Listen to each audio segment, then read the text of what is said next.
You know, first of all, we're going to do the turbot, and we fillet the turbot. In front of John, this makes me a bit nervous. You're a brave man doing that on stage in front of people. Yeah. I've got some blue plasters behind here, so we're okay, don't worry. So, yeah, so we'll get down to filleting this turbot, which a fabulous turbot it is. Yeah, fantastic. Well. Turbot's one of the top fish for my money. This has come from the south coast. Fantastic fishery down there.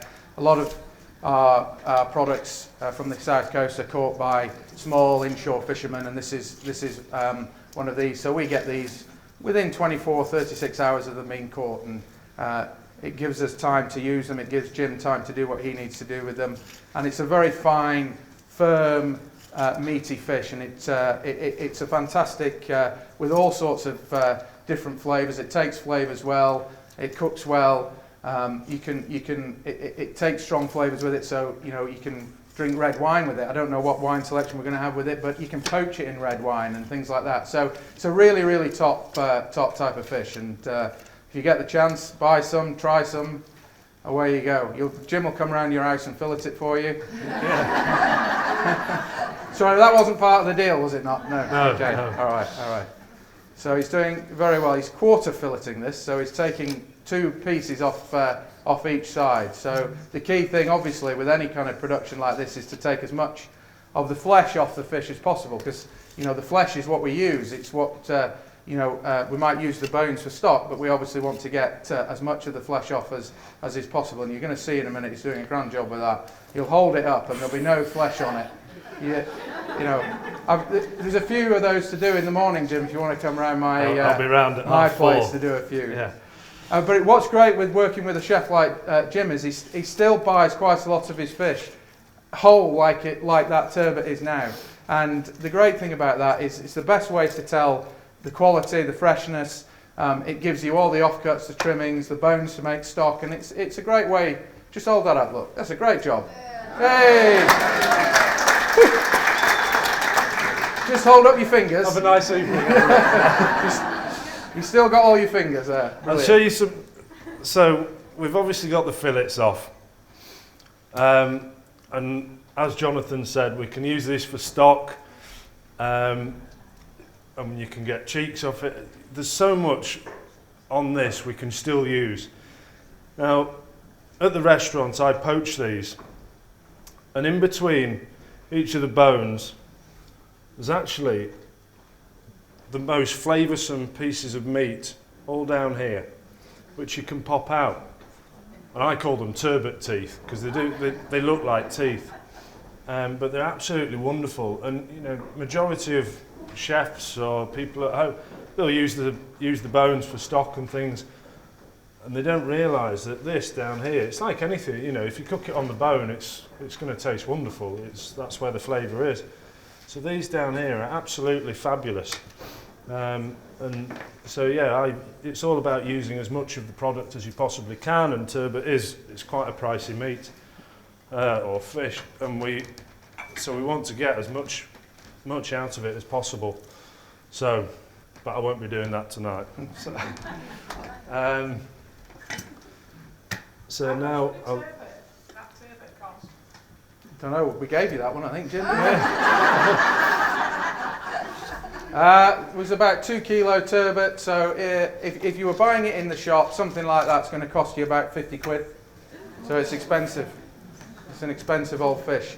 And when you consider the reason something like turbot's very expensive is because you only get about 1/3 of the weight back as meat. So you'll see now, as Jim has filleted it, skinned it, the actual usable meat of the fish is quite small. So about 1/3 to 40% of the fish is usable, which is why it's essential that you use the bones and everything else to get max value out of it. If you just throw that in the bin, then it becomes a very, very expensive thing. But because it's quite meaty, you don't need particularly large portions. So you can make it go quite a long way. And you could substitute something like halibut or brill or any of the flatfish in most of the recipes that you can use with these. Turbot tends to have a really great flavour. You know, it's right at the top of the tree in terms of quality of fish. And we, like many of the fish we have in this in the waters around the UK, we have some of the best fishing in the entire world, and you know, the biggest selection of seafood anywhere in the world, which is why you know, we get so many people wanting to come and fish in our waters. So the great thing about these is these are caught within the 6-mile exclusion zone. So there are UK, British fishermen out there on small boats going out and catching them. So it's a very sustainable way of fishing, and we're supporting the local British fishermen. So you know, it's a win-win really on that score. You've done very well with that, Jim. I tell you what. Yeah, you've done that before. It's the best one I've done for a while. I think, yeah. Very good. So that's all we get out of that large turbot. So as Jonathan said, it can be quite expensive.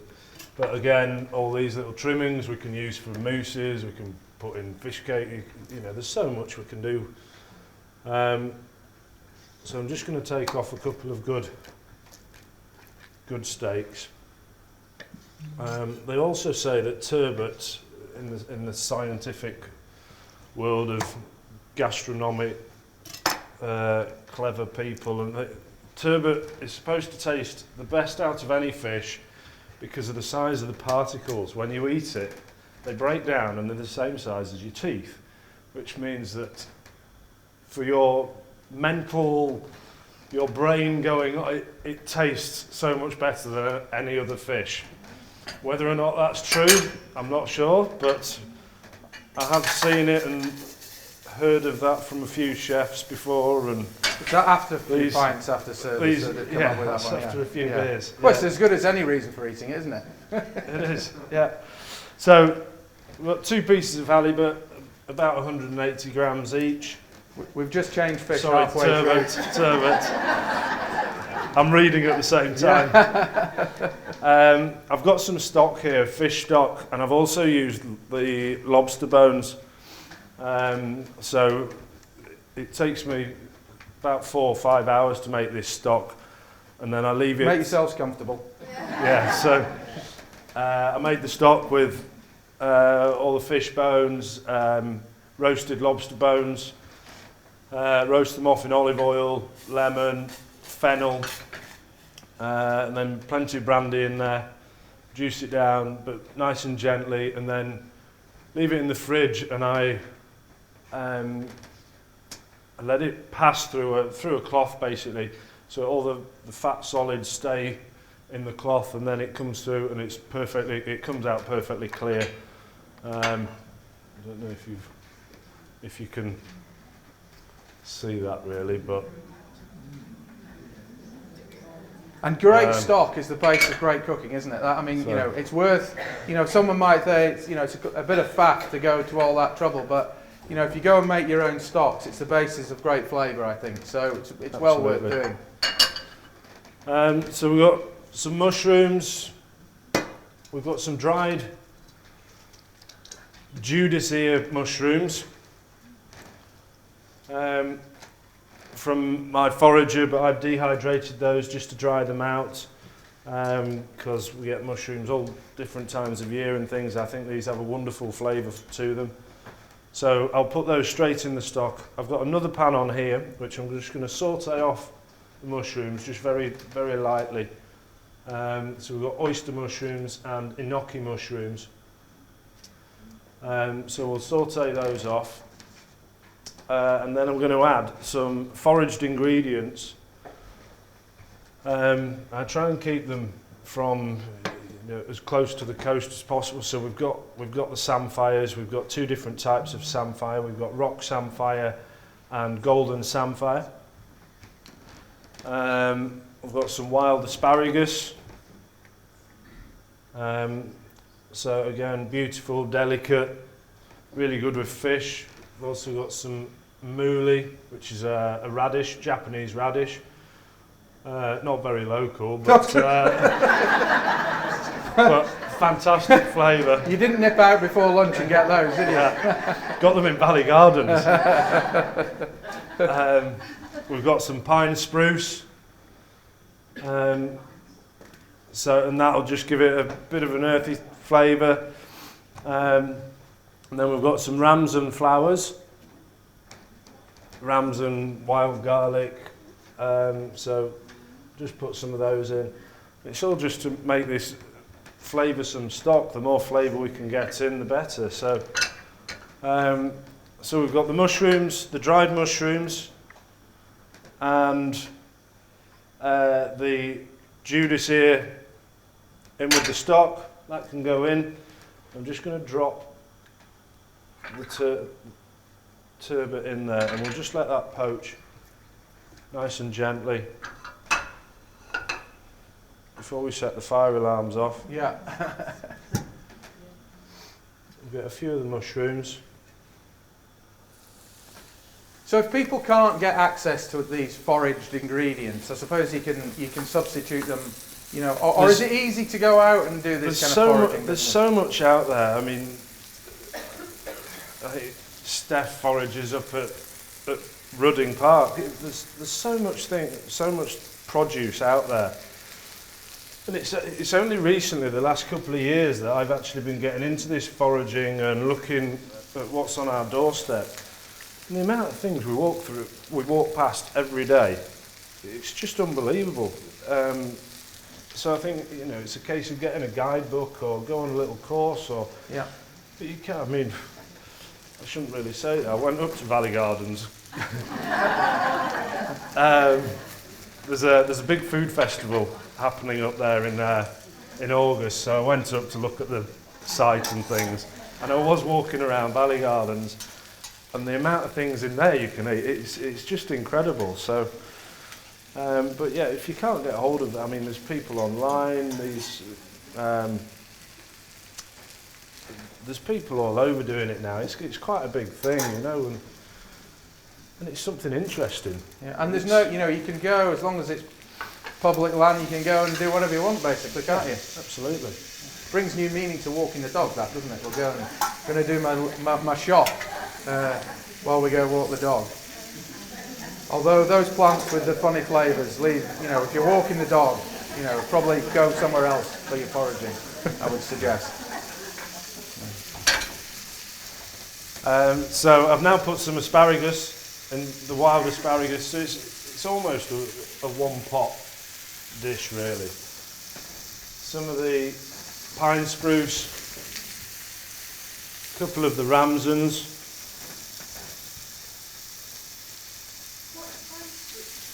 Sorry? It's the new buds from the pine trees. So there's masses of them around at the moment. It's the perfect time to get those in Valley Gardens. So next time you see him up a ladder, Yeah. you know, he's getting your dinner ready. That's what he's doing. I always thought it was just a con for you chefs, so you didn't have to pay for any ingredients, but They do actually, if you're to buy some of these foraged ingredients, they can be expensive. Yeah. They can cost a lot of money. Some of these I had delivered for me today, and you know, you look at the invoice and nearly have a heart attack. But, so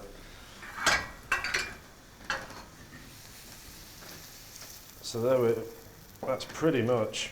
so you've put the fish is poached in there, yeah? The fish is cooked. Yeah. All the flavours are in there now. The mushrooms are in there. We'll just let it cook out for a minute or two. You're basically infusing that fish with all of that aromats and all of that flavouring from the foraged ingredients. We'll put a squeeze of lemon. The thing that Bit always of salt. amazes me, and the really important thing is, ladies and gentlemen, is how little cooking that piece of fish has taken. Yeah. Right? The biggest mistake, everybody, well, not everybody, but people are generally scared of undercooking fish, and they always ask me, oh, you know, I'm going to undercook it. And actually, the biggest mistake most people make is overcooking it. And you shouldn't be afraid. You should be brave when cooking a piece of fish, Because if it's undercooked in that pan, it will be cooked and served on the plate, and that's the key thing. So under in the pan, cooked on the plate, and be brave with it. You're not going to do yourself any. There's no issues with eating that. You could eat that raw, that piece of fish, just with some lemon juice and some radish, and make a ceviche out of it. So don't be scared to cook it nice and under, because that's where you get the lovely flavours from it. If you overcook it, you take all the flavour away. So there we go. You know, as Jonathan said, the fish is cooked, all done. Bit of seasoning again. So we've seasoned the stock. I've put some lemon in the stock as well. Lemon juice on the fish. And then we just make it look pretty, really. And this is where we can charge a fortune for it. Now remember that when we come to auctioning this off, by the way. But there's nothing overcooked. It's just so simple and full of flavour. And you see how many flavours that fish is taking. A lot of people these days, they're scared, you know, we don't want to season things. We don't want to put salt on things or season. But fish needs that seasoning. It needs that lift, a squeeze of lemon, a little grind of salt, pepper. It's really important that we add that flavour into it. It just enhances, doesn't detract, done properly like we're seeing tonight, but it enhances the flavour of the fish. And particularly, a meaty fish like the turbot will be able to stand it. Because I mean, when we come to season things in, or something I've learned over the years, you know, I don't use pepper anymore in a kitchen to season. I think it's a personal preference, really. You know, I was always told to use pepper, but just recently I've stopped using it. I don't think it needs it. And then we want to cleanse people's palates as they're eating, to set them up for the next course, really, so everyone has a dessert and we get more. No. So if you're having tasting menus and things, you know, you don't want to be sat there with a lot of fats sat on your palate, and so we use a lot of acidity. So whether that's lemons or it's vinegars, different types of vinegars. Then we have one of the dishes, and then we can make that. Put some foraged flowers on there, and there's another £1. Yeah. Listen, Mum, if I come over and you're putting geraniums on my fish, that's it. I'm not coming again. Not coming again. So that is one complete dish.